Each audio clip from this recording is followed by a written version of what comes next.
The fifth step of the serve progressions is to hit the tennis ball like we did in the previous step, but now start with the tennis racket and your hitting arm in the L position. And if you remember from the Serve Fundamentals section of the website, the L position is the completion of your backswing and the completion of your preparation. From this position, this arm position, you're ready to swing forward.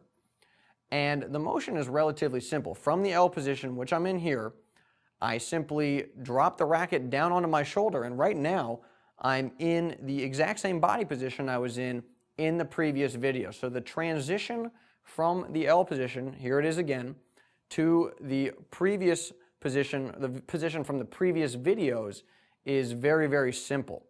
And this is very similar to transitioning to the racket drop. Again, it's not quite there, but you don't want to try and get to the racket drop when you're first building your serve. This is perfectly fine. So let's watch it one more time, and I drop the racket onto my shoulder, just lightly tap it, and then swing up on edge, pronate, and of course the weight transfer and the body turn is exactly the same from the previous steps, the previous videos in this section. Now that you've got the basic motion down, starting in the L position, you can add the toss and try and hit the tennis ball. And again, just like in the previous video, you want to do this as slow as possible and hit the ball as soft as possible, trying to get it to bounce 3 times before it gets to the baseline. And that will allow you to really work the technique. So again, here I am in the L position.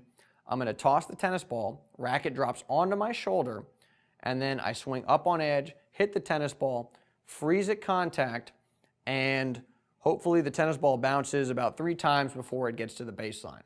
If we play it one more time, starting in the L position, once I drop the racket onto my shoulder, I'm going to do all those various steps we talked about in the previous videos. I transfer my weight to my front foot, my upper body rotates back towards the net, and again, like I talked about, swing up on edge, pronate to hit the tennis ball, and then freeze at contact.